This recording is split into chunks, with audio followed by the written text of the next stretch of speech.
Let's continue with linear equations. हम reducible to linear equations की word problem पर पहुंच चुके हैं, तो अब आपको सारे कंसेप्ट क्लियर है and this is also very easy concept बेटा। इसमें हमको क्या दिया है कि फर्स्ट क्वेश्चन है Ritu can row downstream and upstream, you know the concept है ना। Downstream and upstream का कंसेप्ट अब हमको पता है कि डाउन स्ट्रीम में स्पीड फास्ट हो जाती है x प्लस वाई, और अप स्ट्रीम में स्पीड कम हो जाती है x माइनस वाई, जबकि x क्या है बोट की स्पीड और y क्या है स्ट्रीम की स्पीड, है ना। ये बातें हमको पता है। तो अब क्वेश्चन क्या कह रहा है कि Ritu can row downstream 20 kilometre in 2 hours and upstream 4 kilometre in 2 hours. Find her speed of rowing in still water and the speed of the current. तो आपको क्या अज्यूम करना है वो फाइंड से पता चल जाता है। तो हम क्या लिख लेंगे, हम सबसे पहले लिखेंगे let the speed of rowing in still water equal to x kilometre per hour. Kilometre per hour में क्यों ली स्पीड, क्योंकि यहाँ किलोमीटर में और आवर में ही टाइम दिया हुआ है। डिस्टेंस आपको इतना किलोमीटर इतने आवर में ट्रेवल किया ऐसी मेंशन है, इसलिए स्पीड किलोमीटर पर आवर में दी हुआ। मीटर और सेकंड में होता तो हम स्पीड मीटर पर सेकंड में अज्यूम कर लेते, ठीक है। And the speed of current equal to y kilometre per hour. सबसे पहले आपने ये अज्यूम कर लिया। देयरफॉर स्पीड डाउन स्ट्रीम आप चाहें तो लिख सकते हैं equal to x plus y, and speed up stream में क्या होता है डिफरेंस आता है। डिफरेंस किसका, बोट की स्पीड और स्ट्रीम की स्पीड। स्ट्रीम की स्पीड ऑब्वियस है कि स्लो होगी, हाँ पानी धीरे बहेगा, ये इन क्वेश्चंस में ऑब्वियस है, ठीक है। तो ये बात आप याद रखिएगा। तो आपकी स्पीड डाउन स्ट्रीम हो गई x plus y, up stream हो गई x माइनस वाई। फिर हम हमेशा क्या मेंशन करते हैं कि अकॉर्डिंग टू क्वेश्चन क्या कह रहा है कि स्पीड ऑफ रोइंग आपका Ritu can row downstream 20 kilometre in 2 hours. तो हमको क्या पता है 20 किलोमीटर 2 आवर्स, और इन क्वेश्चन में हमारा speed equal to distance upon time लगता है। तो speed equal to distance upon time, equation किस में बनेगी टाइम में। तो या तो आप speed equal to distance upon time लिख करके this implies time equal to क्या हो गया डिस्टेंस अपॉन स्पीड। ये आप लिख सकते हो कि time is distance upon speed, और आप डायरेक्टली भी फॉर्मूला लिख सकते हो, देयर इज़ नो इशू। तो ये आपका टाइम डिस्टेंस अपॉन स्पीड हो गया। हमको क्या बोला है अप स्ट्रीम जाने में 20 किलोमीटर, डिस्टेंस क्या है 20, टाइम क्या लगा है, स्पीड क्या है आपकी स्पीड है अप स्ट्रीम में स्पीड क्या है x माइनस वाई, टाइम कितना लगा है 2 hours. Ritu can row 20 kilometre in 2 hours. Down stream है तो स्पीड क्या हो गई x प्लस वाई। और सेकेंड पार्ट में आपका मैं यहीं पर लिख देती हूँ 20 किलोमीटर ही है, नहीं 4 किलोमीटर है 2 घंटे में। तो अब आपका क्या हो गया 4 किलोमीटर अप स्ट्रीम है, स्पीड हो गई x माइनस वाई, टाइम क्या लगा है इसमें भी 2 आवर्स, दोनों में टाइम सेम है। अप स्ट्रीम में 4 किलोमीटर और डाउन स्ट्रीम में 20 किलोमीटर, 5 टाइम्स ज़्यादा स्पीड से ट्रेवल कर पा रही है, ये पता चल रहा है आपको। This is also equal to 2। हाँ ये आपकी इक्वेशन आ गई। थोड़ा अच्छा सा लिखना चाहिए है ना। तो 4 है ये, यू नहीं है। 4 upon x minus y equal to 20 upon x plus y equal to 2। क्या नज़र आ रहा है, ये 2 और 20 कैंसिल हो सकते हैं, ये 2 और 4 कैंसिल हो सकते हैं। और ये particular question actually up stream down stream वाला ये जो क्वेश्चन है ऋतु वाला, ये रिड्यूसिबल टू लीनियर इक्वेशन भी नहीं है ना, क्योंकि ये सीधे बेटा क्रॉस मल्टीप्लिकेशन में उधर जाएगा x plus y equal to 10, ये इक्वेशन बन रही है, उधर x minus y equal to 2। तो ये यहाँ पर दिया हुआ है, बट ये एकदम ईजी है बिकॉज इसमें अप स्ट्रीम डाउन स्ट्रीम में जब 2 वाला दे देते हैं कि 20 kilometre down stream 30 kilometre up stream, दोनों मिला करके इतना टाइम लगा, तो इक्वेशन रिड्यूसिबल बनती है। जब इस तरह की बात होगी तो आपकी simple normal linear equation directly बन जाएगी। हाँ ये बात ध्यान रखना। तो अब आप क्या कर सकते हो, देखो ये 2 से ये 20 कैंसिल, ये 10 हो गया, ये इधर चला गया। तो आप this implies x plus y equal to 10, ये डायरेक्ट लिख सकते हो। ये 2 से 20 कैंसिल करना भी दिखाने की ज़रूरत नहीं है। हाँ यहाँ पर भी आपका ये 2 और 4 आपस में कैंसिल होंगे, ये 2 आ गया, ये x माइनस वाई उधर गया, इधर 2 है। पर हम क्या लिखते हैं, मतलब हम 2 equal to x minus y लिखें या x minus y equal to 2 लिखें, that is one and same thing, है ना। तो हम x minus y equal to 2 लिखते हैं क्योंकि वो स्टैंडर्ड फॉर्म टाइप लगता है। तो ये आपकी इक्वेशन नंबर 2 आ गई। ये डिवीज़न शो करने की ज़रूरत नहीं, यदि आपको ज़रूरत पड़ती है कि आप गलती कर सकते हो तो आप करो, मतलब गलती मत करो या ऐसे कैंसिल करो, ठीक। Otherwise you can directly right this implies का साइन लगाकर आप डायरेक्टली लिख सकते हो। तब आपकी दो इक्वेशंस आ चुकी हैं, x minus y equal to 2 and x plus y equal to 10। Orally solve कर सकते हो आप कि आप इन दोनों इक्वेशंस को ऐड करोगे तो आपका क्या हो जाएगा, y cancel, 2x equal to 12, x की वैल्यू क्या आ गई 6 kilometre per our. x substitute करोगे तो this implies y equal to 10 minus 6 equal to 4 kilometre per hour. खत्म क्वेश्चन। 6 किलोमीटर ऋतु की स्पीड है रोइंग की, और 4 किलोमीटर बोट की स्ट्रीम की स्पीड है, करंट की स्पीड है। तो अब देखो क्वेश्चन में क्या हो रहा था, 6 प्लस 4 आपका डाउन स्ट्रीम में स्पीड क्या हो गई 10, 20 किलोमीटर जाने में 10/20 2 घंटे लगे, और अप स्ट्रीम में क्या हो गया 6 माइनस 4 2, 4 किलोमीटर जाने में भी 2 घंटे लगे। तो टाइम दोनों केस में सेम लग रहा है, बट डिस्टेंस कितना चेंज हो गया। अप स्ट्रीम में टाइम ज़्यादा लगता है, डाउन स्ट्रीम में टाइम कम लगता है, और दोनों में यदि हमको सेम टाइम दिया तो ऑब्वियसली अप स्ट्रीम में हम कम डिस्टेंस ट्रेवल करेंगे, डाउन स्ट्रीम में हम ज़्यादा डिस्टेंस ट्रेवल करेंगे। नीचे जाना हमेशा आसान होता है, डाउन स्ट्रीम मतलब with the flow of the river, पर इसको ऐसे याद रखो, डाउन स्ट्रीम नीचे जाना बहुत ईजी है, ऊपर चढ़ना है कहीं भी it takes time, it takes efforts, है ना। फुल मार्क्स लाना बहुत मेहनत का काम है। तो स्पीड स्लो हो जाएगी, पर चलते रहेंगे तो पहुंच जाएंगे, करते रहेंगे तो सब क्वेश्चन सीख जाएंगे। ये आंसर आ गया।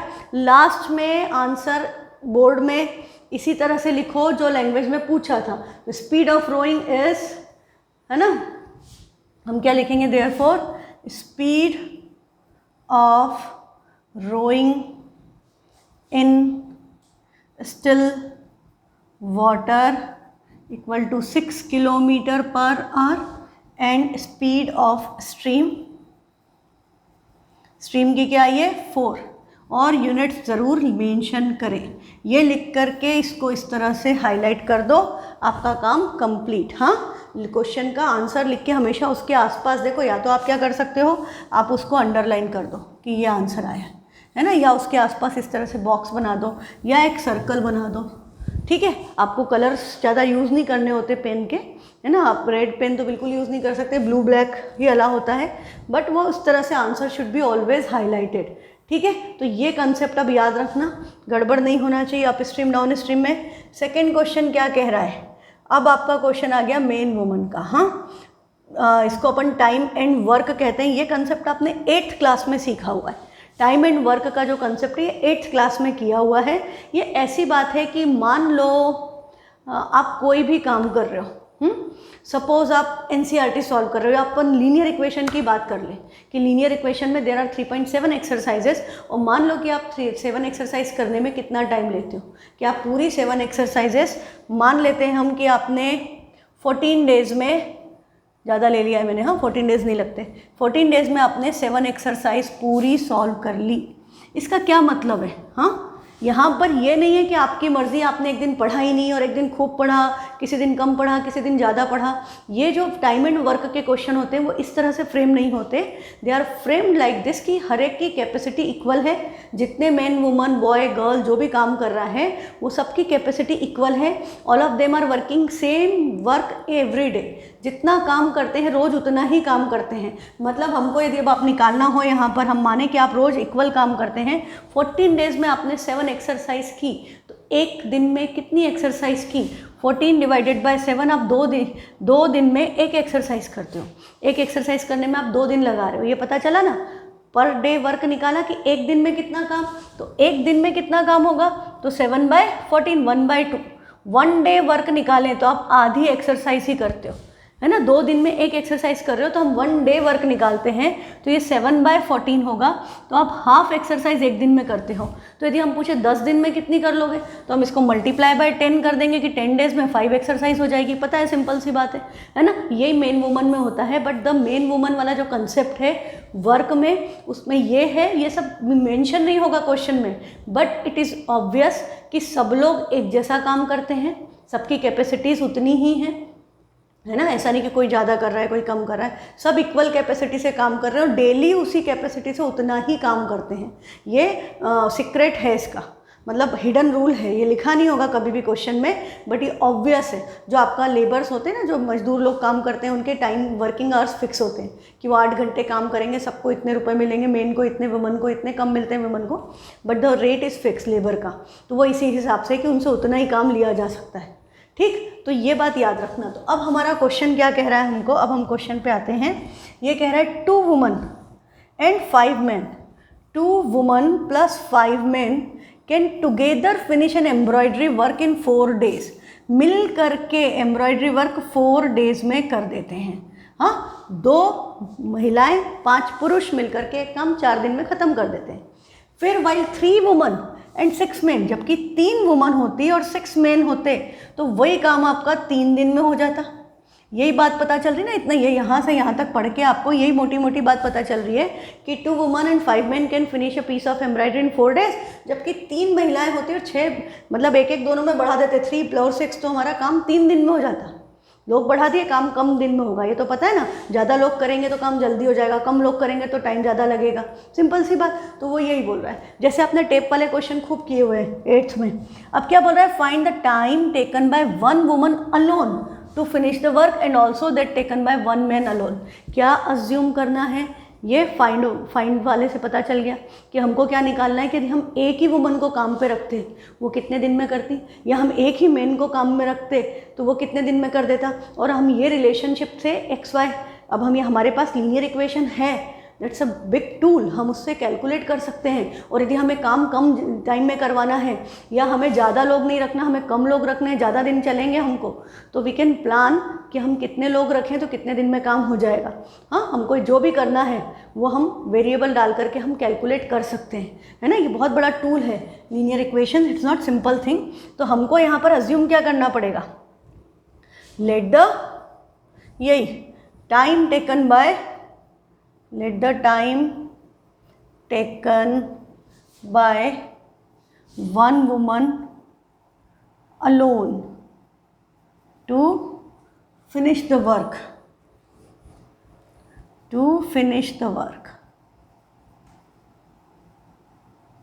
equal to x days, x या y जो आपकी मर्जी, and the time taken by 1 man alone to finish the work is y days।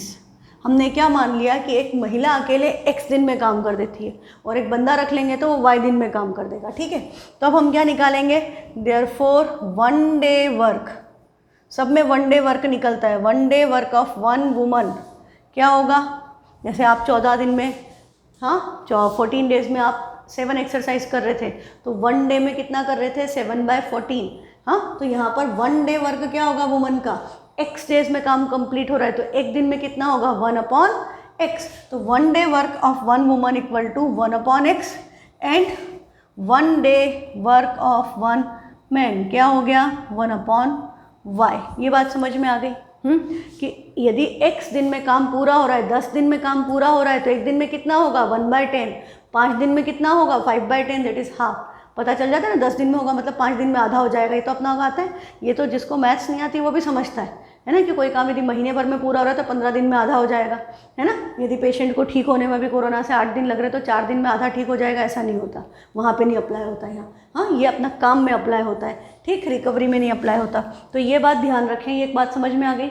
अब क्या होगा, 2 वुमन का एक दिन का काम, 2 वुमन है और 5 मैन है, तो ये अलग से मुझे लिखने की ज़रूरत नहीं है।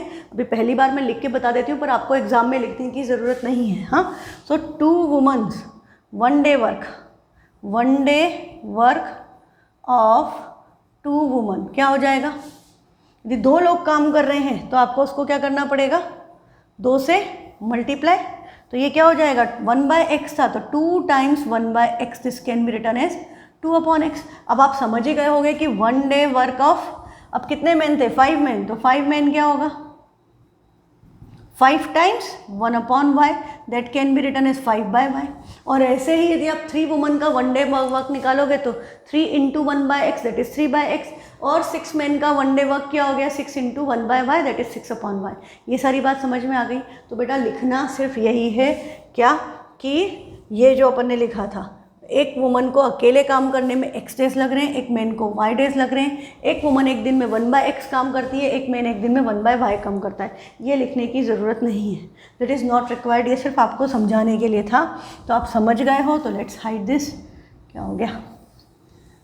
ओके तो अब अपन अकॉर्डिंग टू क्वेश्चन, हाँ क्या बोल रहा है? 2 वुमन, तो 2 वुमन का 1 day work 2/x and 5 main का 1 डे वर्क 5/y, दोनों को प्लस कर दें तो ये 1 दिन का काम है। और काम कितने दिन में कंप्लीट हुआ? 4 डेज। तो हम इसको 4 से मल्टीप्लाई कर दें, हाँ 4 टाइम्स कर दें, ये तो 1 दिन का काम है। मेन वुमन मिलाकर के जितने लोग हमने काम पे रखे थे उनका 1 दिन का काम इतना है, पर काम कितने दिन में कंप्लीट हुआ? 4 दिन में। तो हम 4 से मल्टीप्लाई कर दें तो काम कंप्लीट हो गया, मतलब 1 काम हुआ। तो दिस इज इक्वल टू 1। ये वर्क है ना, वर्क डन है ना, इतना काम हुआ, इतना काम हुआ, तो टोटल काम हो गया, मतलब 1 काम हुआ, तो इक्वल टू 1 आएगा। या और यदि मैं ये 4 यहाँ मल्टीप्लाई नहीं करती तो ये काम 4 दिन में हो रहा है, तो 1 दिन में कितना काम होगा? 4 यहाँ से हटा के मैं यहाँ भी लिख सकती हूँ 1/4, पर फिर उसमें तुमको उसको इधर लाना पड़ेगा, एलसीएम लेने की ज़रूरत पड़ेगी, मतलब क्रॉस करना पड़ेगा। इट्स बेटर कि हम 4 टाइम्स इधर ही लिख दें और उधर 1 लिख दें, है ना? समझ गए? तो आप दोनों तरह से कर सकते हो, इधर भी लिख सकते हो, इधर भी लिख सकते हो, आपकी चॉइस है। तो I am preferring it this side कि 1 दिन का काम इतना है, तो 4 दिन का काम कितना हुआ? 4 टाइम्स दिस, और टोटल काम कितना हुआ? Equal to 1। ठीक, अब हमारी सेकेंड इक्वेशन क्या बनेगी? सेकेंड इक्वेशन में हमने 3 दिन में काम कर दिया था, तो 3 टाइम्स, कितनी वुमन थी? 3/x, और मेन कितने थे? एक बढ़ाया था दोनों में, तो 6/y इक्वल टू क्या हो गया? 1। हाँ वर्क तो पूरा अभी भी कंप्लीट हुआ 1, तो इसलिए 1 डे वर्क ही आएगा। ठीक है, तो ये हमारी इक्वेशन बन गई, समझ में आ गया? 3 दिन का काम है, इसलिए हमने 1 day work of this many persons multiplied by 3, total काम कंप्लीट हो गया, इसलिए इक्वल टू 1। ओके,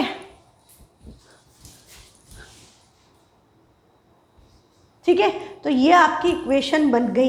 ये इक्वेशन नहीं बनी अभी, स्टैंडर्ड फॉर्म में नहीं है। हाँ, अभी इस 4 को अंदर मल्टीप्लाई करेंगे हम, और आपको पता चल गया होगा 1/x 1/y आ गया, तो this is reducible to linear equation. तो ये सही दी है इस एक्सरसाइज में, है ना? तो हम इसको अज्यूम कर लें यहीं पर कि let 1/x equal to a and 1/y equal to b। तो ये आपकी इक्वेशन क्या बन गई? 4 को अंदर मल्टीप्लाई कर दें तो 4 2 ज़ा 8a प्लस 4 5 ज़ा 20b इक्वल टू 1। सेकेंड 3 3 ज़ा 9a प्लस 6 3 ज़ा 18b इक्वल टू 1।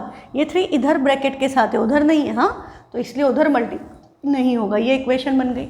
अब सॉल्व करने की आपको सारी मेथड्स आती है, you know how to draw graph, आपको सब्स्टिट्यूशन आता है, एलिमिनेशन आता है, और क्रॉस मल्टीप्लिकेशन आता है, तो किसी से भी कर सकते हो। रिड्यूसिबल वाली में हमने कोई स्पेसिफिक मेथड नहीं सीखी, तो आप कोई भी कर सकते हो, पर यदि एग्ज़ाम में मेंशन्ड हो कि इस मेथड से करना है तो फिर आपको वही मेथड फॉलो करना है, otherwise you are free to use any method. चलो अब मैं इसको करूँ, किससे करूँ? चलो अभी क्रॉस मल्टीप्लिकेशन की उतनी प्रैक्टिस नहीं हुई है ना, तो I will solve it by cross multiplication. तो क्रॉस मल्टीप्लिकेशन के लिए आपको पता है कि 1 इधर लाना पड़ेगा। मैं इसी स्टेप में लिख देती हूँ -1 इक्वल टू 0। क्लियर? अब हम इसको, अब मैं करूँगी फॉर्मूले से। मैंने पहले आपको क्रॉस वाली मेथड से सिखा दिया, अब फॉर्मूले से करेंगे। a1 8, b1 20, c1 -1, a2 9, b2 18, c2 -1। ये साफ सुथरा लिख दो, कोई प्रॉब्लम नहीं है। फिर x इक्वल टू क्या होता है? b1c2 minus b2c1 upon a1 b2 minus a2 b1। ये फॉर्मूला है आपका। सब्सटीट्यूट कर दें हम वैल्यूज़। हाँ, यदि देखो कम मार्क्स में आए तो आप डायरेक्ट मल्टीप्लाई करके लिख सकते हो, पर ये ज़्यादा मार्क्स में क्वेश्चन आए तो फिर आपको वैल्यू जैसे हम मल्टीप्लाई करके ब्रैकेट लगा के लिखते हैं वैसे करना है, जैसे पहले बताया। पर यदि कम मार्क्स में आए तो हाउ टू सेव टाइम। हाँ, तो b1c2 इनका प्रोडक्ट, यहाँ पे क्रॉस ही हो रहा है, 20 इंटू -1 इज़ -20। फिर इनका प्रोडक्ट -18, पर बीच में एक और माइनस आता है, minus minus +18 divided by a1 b2, 18 8 ज़ा 144 माइनस 29 ज़ा 180। हाँ, ये हो गया। This is equal to -2 upon -650 36, minus minus cancel, 2 से 36 कैंसल, 1/18 आ गया। आपकी x की वैल्यू आई है 1/18। अभी हमको यहाँ पर वो तो x की वैल्यू तो सब्स्टिट्यूट नहीं करनी है, y के लिए हम फॉर्मूला लगाएंगे। तो हम x क्या था हमारा, x कैसे लिख दिया मैंने, ओह आई एम सॉरी, बहुत अच्छा हुआ कि हमने इसको ऐसे किया। हमने फॉर्मूला किसके लिए लगाया है, यहाँ पर x के लिए नहीं लगाया है, हमने फॉर्मूला लगाया है a के लिए, x की जगह a है तो यहाँ a इक्वल टू लिखेंगे। तो ये हमारी a की वैल्यू आई है 1/18, पर a क्या था, a वॉज 1/x, तो this is equal to 1/x, this implies x equal to 18। ये है क्या, नंबर ऑफ डेज। तो एक वुमन अकेली 18 डे में काम कंप्लीट कर देगी, ये पता चल गया। अब हम निकालेंगे b की वैल्यू। तो b equal to C1A2 minus C2A1 upon A1B2 minus A2B1। अब ये हम ऊपर कैलकुलेट कर चुके हैं, तो मैं नीचे डायरेक्टली -36 सब्स्टिट्यूट कर सकती हूँ, ठीक है। अब ऊपर का मुझे बस कैलकुलेट करना है, C1A2, तो C1 इज़ -1, A2 इज़ 9, तो प्रोडक्ट क्या हो गया, -9। इनका प्रोडक्ट माइनस माइनस +8, क्या बचा, -1 अपॉन -36 विच इज़ 1/36। पर ये क्या है, b क्या था, 1/y, b equal to 1/y equal to 1/36, this implies y equal to 36। हाँ, यदि हमने x equal to 18, y equal to 36 लिखा, लास्ट में स्टेटमेंट क्या आएगा, therefore time taken by one woman alone to complete the work या finish the work, alone to finish the work equal to 18 days and 1 man। हाँ, थोड़ा साफ सुथरा सुंदर लिखना, 1 man alone to finish the work is 36 days। ये पता चल गया, इसको हाईलाइट कर दिया, ये आपका आंसर है। दिस इज़ योर आंसर कि एक महिला अकेले एम्ब्रॉयडरी का काम है तो वो कम दिन में कर रही है, 18 डेज में कर रहा है, जबकि बंदे को 36 डेज लग रहे हैं। वेरीफाई करके देखें आंसर सही है या गलत है। तो चलो हमारी जो इक्वेशन थी वहाँ पर हम सब्स्टिट्यूट करके देखें कि हमको क्या बोला था, 2 वुमन। हाँ, 2 वुमन का 1 डे वर्क क्या हुआ, 2 वुमन का 1 डे वर्क, तो 2 इंटू 1/18, ये क्या हो गया, 1/9, प्लस 5 मैन का 5/36 है ना, y इज़ 36, तो ये क्या हो गया, 1/9 प्लस 1/36, 5/36। LCM लोगे 36 आएगा, 9 4 36, 4 प्लस 5 9/36, आंसर क्या आया, 1/4। हाँ, तो 1/4 आया, 1 है वो 4 उधर चला जाएगा, तो 4 डेज में हो गया। या हमने यहाँ पर 4 रखा था तो इंटू 4/4 कैंसिल हो गया, 1 आ गया, एक वर्क कंप्लीट हो गया। सिमिलरली हम यहाँ पर रखते तो x 18 है, यहाँ पर डिवाइड हो जाता, y आपका 36 है, 3 6 18, 6 6 36, 1/6 प्लस 1/6 क्या हो गया, 1/6 प्लस 1/6 इज 2/6, 3 2 6 6 कैंसिल, 1 वर्क है ना। तो हमारा आंसर वेरीफाई हो गया। वेरिफिकेशन बेटा बोला हो तो शो करो, नहीं बोला हो तो साइड में शॉर्ट में कर लो, ताकि आपको श्योरिटी हो जाए कि मैंने करेक्ट किया है, ठीक है। चलो let's move to third part, Ruhi travels, है ना, ये लास्ट है इस एक्सरसाइज का एंड बड़ा इंपॉर्टेंट कंसेप्ट है। नाम बदल देंगे, हाँ, डिस्टेंसेस चेंज हो जाएंगे, but concept will be same. कि क्या है कि भाई एक रूही है जो क्या कर रही है, ट्रैवल कर रही है, कहाँ से, 300 किलोमीटर, उसका घर है 300 किलोमीटर दूर, ए से बी तक जाती है और बी से सी तक जाती है, ठीक है। डिस्टेंस ट्रेवल कर रही है A to B, then B to C, उसको जाना फाइनली सी पर है। पर चक्कर क्या है, टोटल डिस्टेंस तो 300 किलोमीटर है। वो क्या कर रही है, पार्टली बाय ट्रेन, कुछ पार्ट वो ट्रेन से ट्रेवल करती है, कुछ पार्ट बस से ट्रेवल करती है। तो हमने मान लिया कि जो ए बी वाला पोर्शन है she is travelling by train and B C portion she is travelling by bus, ठीक है। अब ट्रेन और बस से चल रही है तो उनकी कुछ अलग अलग स्पीड्स होंगी, ठीक है। पहले एक बार क्वेश्चन पूरा पढ़ो, मुझे तो पता है पर आप पढ़ो। क्या बोला है, she takes 4 hours if she travel 60 kilometre by train. यदि 60 किलोमीटर ट्रेन से जाती है तो उसको टाइम कितना लगता है, 4 hour। हाँ, टाइम यहाँ पर लिख देते हैं 4 hour।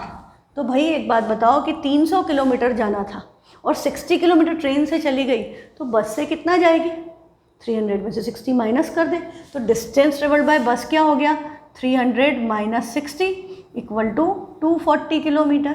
तो यदि 60 किलोमीटर उसने ट्रेन में ट्रेवल किया तो 240 किलोमीटर बस से ट्रेवल करेगी, और दोनों का टाइम ऑफ जर्नी, ट्रेन में कितनी देर बैठी, बस में कितनी देर बैठी, इक्वल टू 4 आवर। यही दिया है। सेकेंड पार्ट में आपको क्या बोला है, and if she travels 100 kilometre by the train, पर यदि वो 100 किलोमीटर ट्रेन में चली गई तो अब बस में कितनी देर बैठेगी, 300 माइनस 100, समझ में आ गया ना, माइनस कर देना जितना भी डिस्टेंस है। तो आपका यहाँ क्या आएगा, 200 किलोमीटर ट्रेन से ट्रेवल करेगी, तो क्या दिया है, then the she takes 10 minutes longer. What does this mean, 10 minute ज़्यादा लगे, किससे, जो पहले टाइम लग रहा था, ऑब्वियस है 4 घंटे लग रहे थे, उससे 10 मिनट ज़्यादा लगे, तो कितनी देर लगी, तो 4 घंटे से 10 मिनट ज़्यादा। तो हम कैसे लिखेंगे, 4 आवर 10 मिनट्स पर इक्वेशन।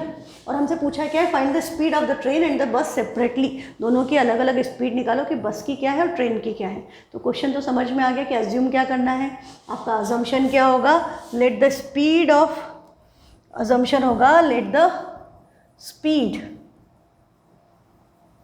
ऑफ, पहले क्या है ट्रेन, तो उसको x ले ले, be x kilometre per hour and bus be y kilometre per our.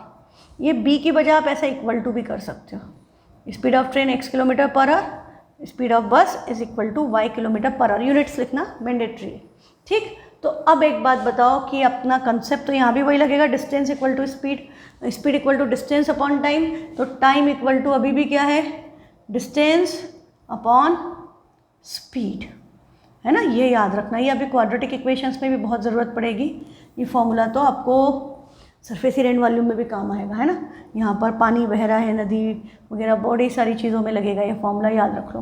तीनों तरह से यूज़ होता है, speed equal to distance upon time, distance equal to speed into time, time equal to distance upon speed. हाँ, तो हमने time equal to distance upon speed, तो हमें डिस्टेंस पता है, स्पीड भी पता है एक्स और वाई की टर्म में। तो ट्रेन में कितना टाइम उसने ट्रेवल किया, कैसे निकलेगा, डिवाइड करेंगे ना, डिस्टेंस अपॉन स्पीड, और स्पीड क्या है एक्स, एंड ट्रेन में बस में 240 अपॉन वाई, और इक्वल टू क्या हो गया 4, है ना। समझ में आ गई बात। तो हम इसको क्या लिखेंगे, हम इसको लिखेंगे 60 upon x plus 240 upon Y equal to 4। ये आपका फर्स्ट पार्ट हुआ। सेकेंड पार्ट में क्या हो गया, 100 upon x plus 200 upon Y equal to में है प्रॉब्लम, है ना। इक्वल टू में हम ये जीरो जैसा दिखना चाहिए, वो ऐसे थोड़ा सा ऊपर चला जाता है तो 6 दिखने लग जाता है, फिर कन्फ्यूज़न हो जाता है कई लोगों को, इसलिए थोड़ा मैं कोशिश कर रही हूँ कि ठीक लिखूँ। ओके, अब हमारा 4 घंटे 10 मिनट है। हमने स्पीड किस में अज्यूम किया, किलोमीटर पर आवर में, तो टाइम पूरा किस में होना चाहिए, आवर में। तो can we convert minutes into hours, हमको पता है बचपन से कि 1 घंटे में 60 मिनट होते हैं, मतलब आप लोग समझोगे नहीं व्हाट इज 60, तो 1 आवर इक्वल टू 60 मिनट्स, ये तो पता है ना, 1 मिनट में 60 सेकेंड, 1 आवर में 60 मिनट, तो 10 मिनट में कितने मिनट हुए थे, फॉर से 10 मिनट, 1 आवर क्या हो गया 1/60 मिनट, तो 10 मिनट इक्वल टू क्या होगा 1/60 मल्टीप्लाइड बाय 10, ये कैंसिल हो जाएगा, है ना। 10 मिनट का निकालना है तो 10 मिनट में 1/6 hour, 1/6 hour equal to 10 minute, ये पता चल गया।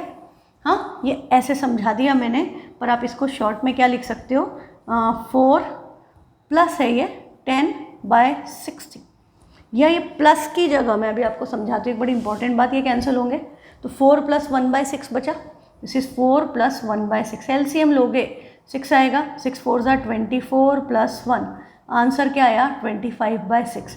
This is very long method, it is not required.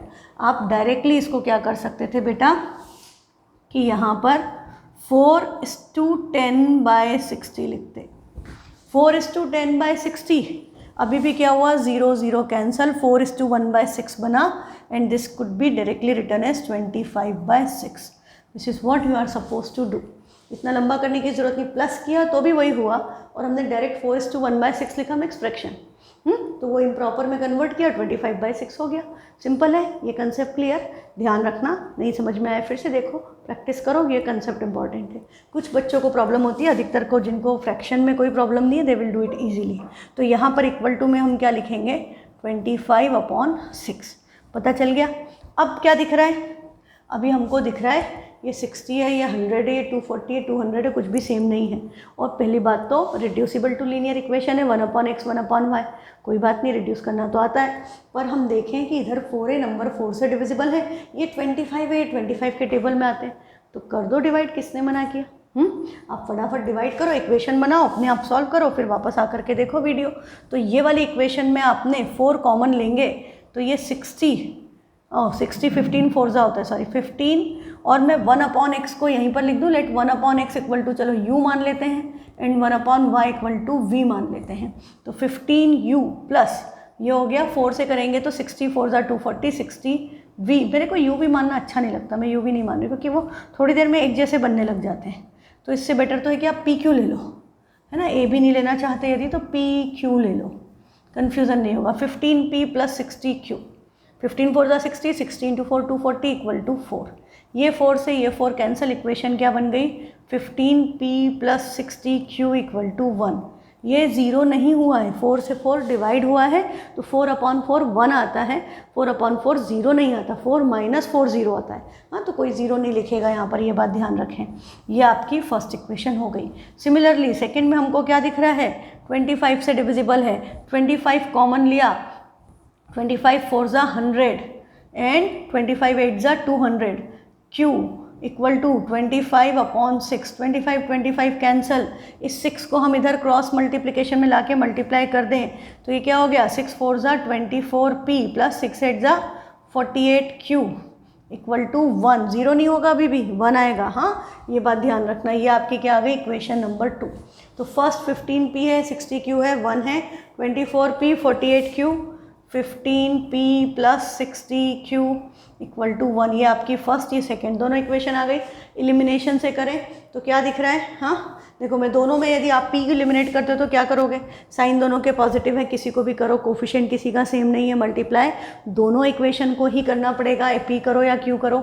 यदि आप इसको कर रहे हो तो देखो 24 और 15, this is 3 8 and this is 3 5। तो आप सिंपली क्या करो, इनके पास 3 कॉमन है, इस वाली इक्वेशन को 8 से कर दो और इस इक्वेशन को 5 से कर दो, तो दोनों में 120 आ जाएगा। ये दोनों 120p होके कैंसिल हो जाएंगे। चलो कर ही देते हैं। तो 120p प्लस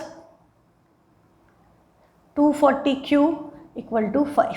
इसको करेंगे, ये भी 120p आएगा, ये 480q equal to 8, sign change, ये कैंसल, और 240 - 480 इज अगेन 240, तो ये क्या बचेगा? -240q इक्वल टू, यहाँ आ गया -3, माइनस माइनस कैंसल, 3 से कैंसिल करोगे 80, तो 80q इक्वल टू 1। तो q की वैल्यू क्या आ गई? 1/80।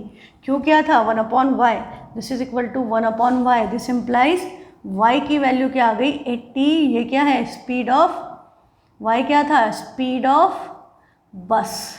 बाद में अपन ने बस लिखी थी क्वेश्चन में, पहले ट्रेन थी फिर बस थी, है ना, ट्रेन देन बस, ट्रेन x बस y। हाँ, ये आ गई आपकी बस की स्पीड 80 km/h है। अब हम क्या करें? q की वैल्यू सब्स्टिट्यूट कर दें, q इज़ डिवाइडेड बाय 80। किस में करेंगे? ओरिजिनल इक्वेशन में क्यों कर सकते हैं, इसमें भी कर सकते हैं। तो मुझे क्या दिख रहा है? ये वाली इक्वेशन 80 से डिविजिबल है, तो I am substituting in this equation. तो क्या हो गया? 120p plus 240 into 1/80 equal to 5। तो ये कैंसिल होके क्या आ गया? 3 उधर जाके माइनस होगा, तो 120p इक्वल टू 5 - 3 2, तो p equal to 2/120 which is 1/60। तो p क्या है? 1/x, तो x क्या आ गया? 60। तो बस की नहीं, ये ट्रेन है, सॉरी, ये ट्रेन की स्पीड आपकी किधर, for speed of train is 60 km/h। Final statement पूरा ढंग से लिखना, speed of train is 60 km/h, speed of bus is 80 km/h। देखो, ये आपको आइडिया लगा था कि नहीं कि बस की स्पीड स्लो है ट्रेन से? ये भी आपको बात पहले ही समझ में आ जाना चाहिए थी, क्योंकि जब आप बस की स्पीड फास्ट है, सॉरी, ट्रेन से, बस इज़ फास्टर देन ट्रेन।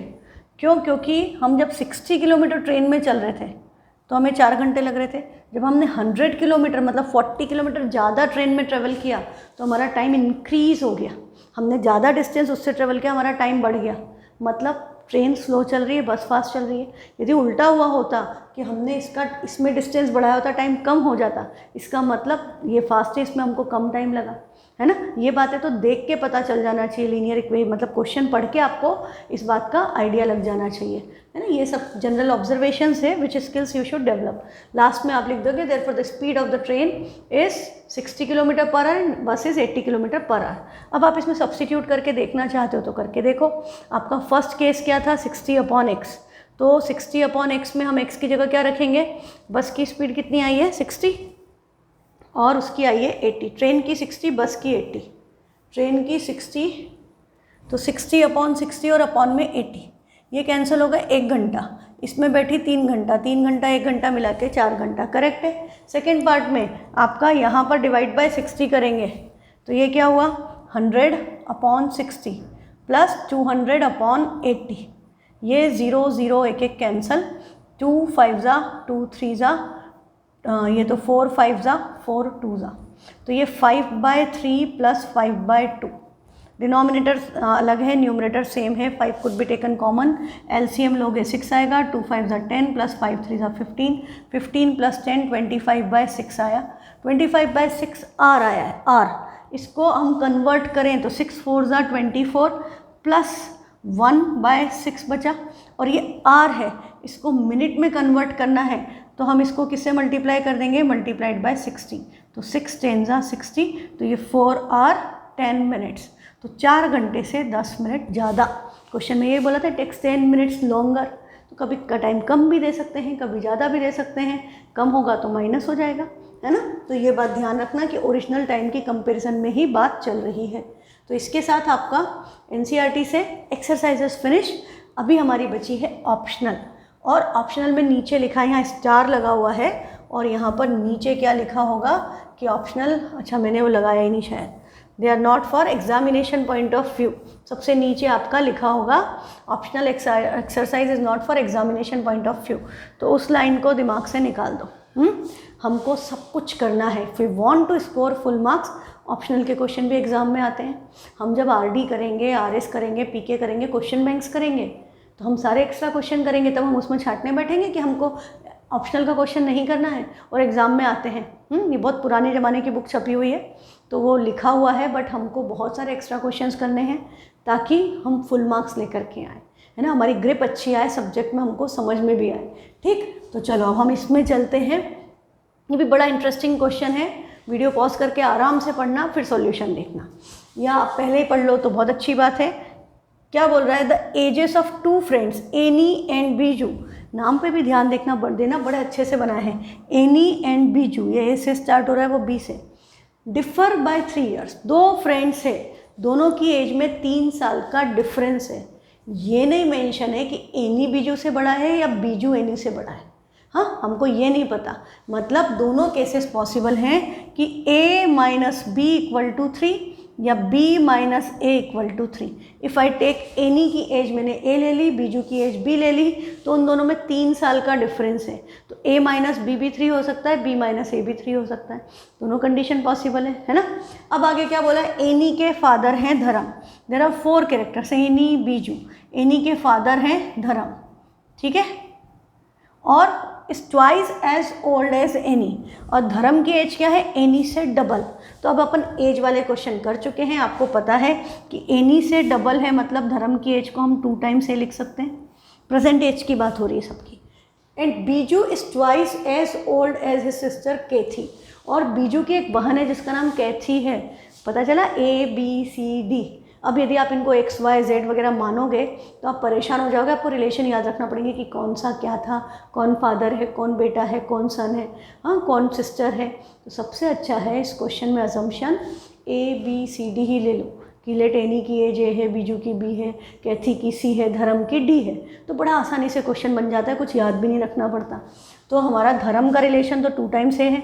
अब हमको कैथी और बीजू में क्या रिलेशन दिया है, कैथी की एज हमने C ले ली, बीजू की एज हमने B ले ली, तो हमें क्या बोला, Biju is twice as old as a sister Kathy, Biju की एज डबल है तो कैथी का डबल इक्वल टू B होगा, ये रिलेशन होगा। फिर आगे क्या बोल रहा है, the ages of Kathy and Dharam, Kathy और धर्म की एज का डिफरेंस इज़ 30 ईयर्स।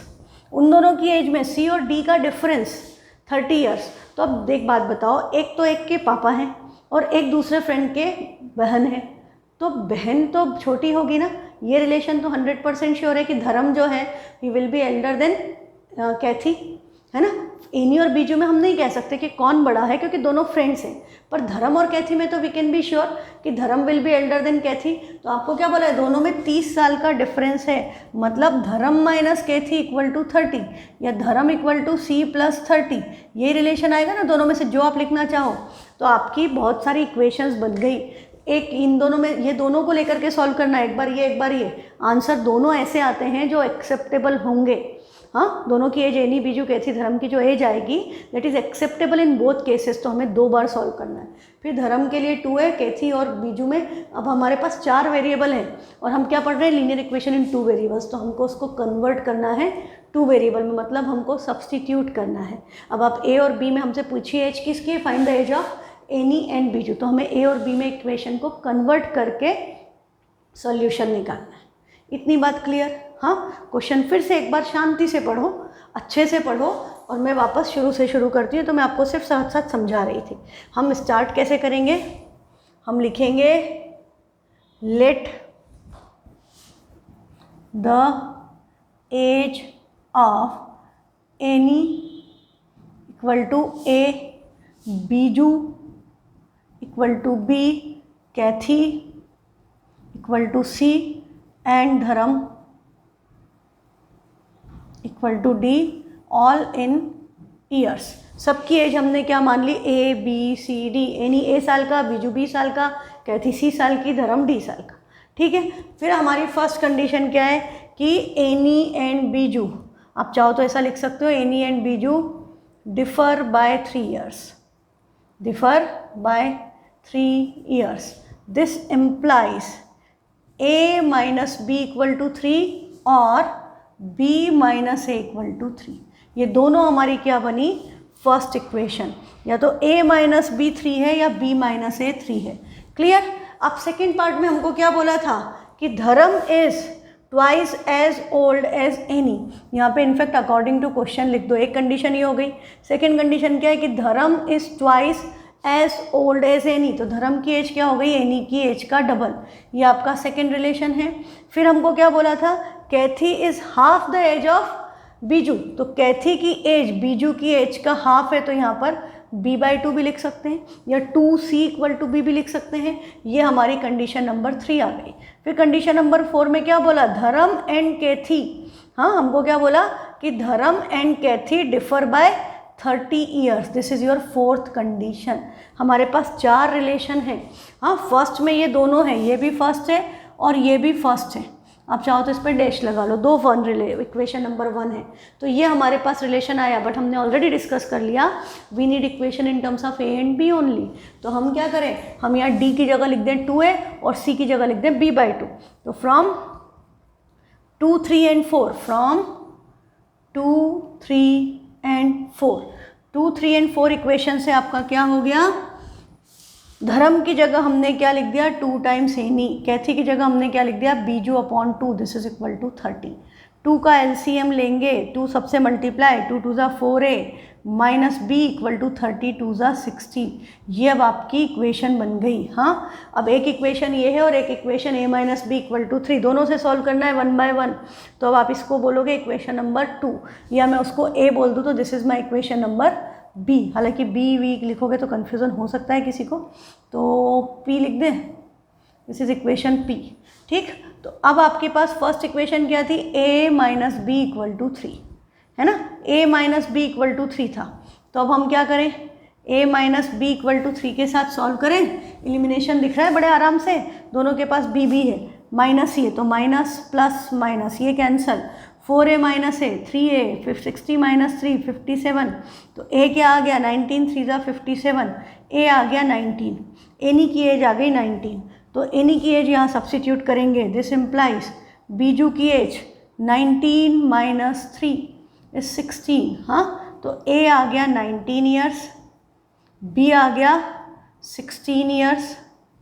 अब आपका c क्या होगा, c is half of b, मतलब हाफ ऑफ 16, डायरेक्ट लिख सकते हो 8 ईयर्स।